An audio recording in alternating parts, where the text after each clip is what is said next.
Praise the lord. Shalom. వందనాలు. Grace gospel ministries వారి అనుదిన వాక్యదానంలో ఈరోజు నిర్గమకాండము 18వ అధ్యాయము 16వ వచనం చదువుకొని ముందుకు కొనసాగుదాం.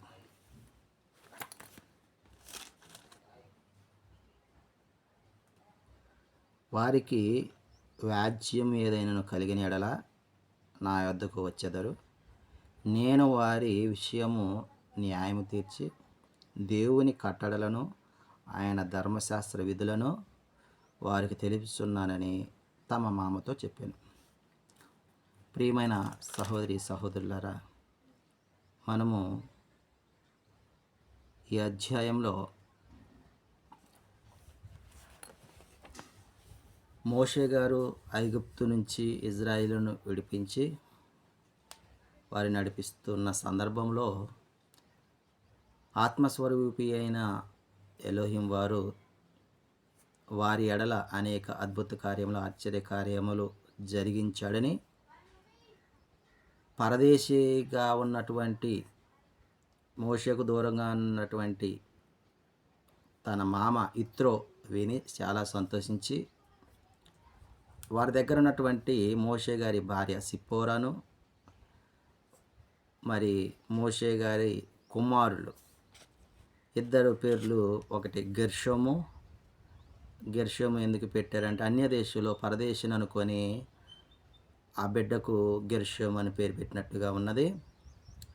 రెండో వారి పేరు ఎలియాజరు. ఈ ఎలియాజర్ పేరు ఎందుకు పెట్టుకున్నాడంటే ఫరో కత్తివాతము నుండి మరి విడిపించినందుకు రెండవ బిడ్డకు ఆ పేరు ఎలియాజర్ అంటే దేవసహాయం అనే పేరు వచ్చేటట్లుగా ఈ విధంగా రెండు పేర్లు ఇద్దరు కుమారులకి పెట్టినట్లుగా మనము ఈ అధ్యాయంలో చూస్తూ ఉన్నాం.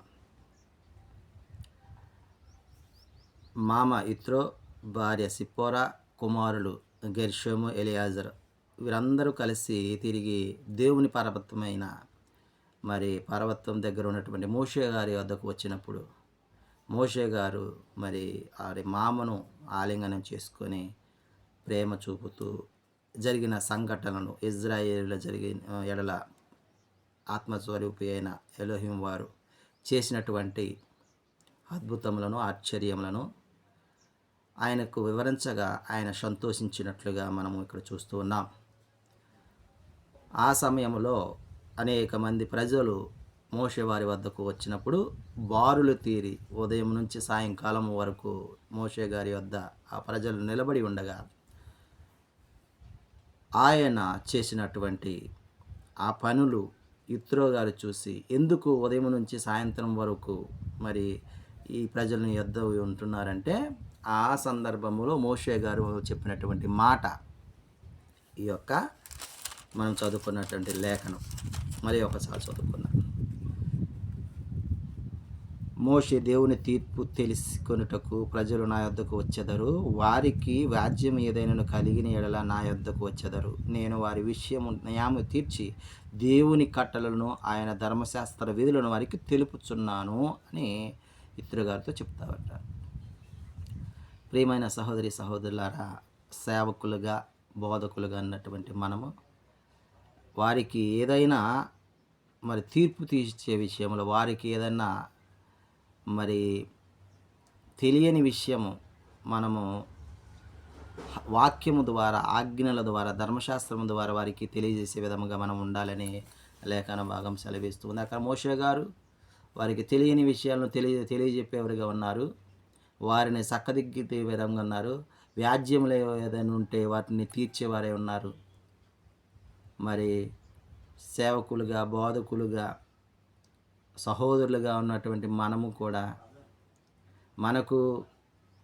మన దగ్గరకు వచ్చినటువంటి వ్యాజ్యములు ఏదైనా ఉంటే, వాదములు ఏదైతే ఉన్నాయో వాటిని మనము సమాధానపరిచేవారిగా ఉండాలని, వాటికి మనము తీర్పు తీర్చేవారిగా ఉండాలని ఈ లేఖన భాగం సెలవిస్తుంది.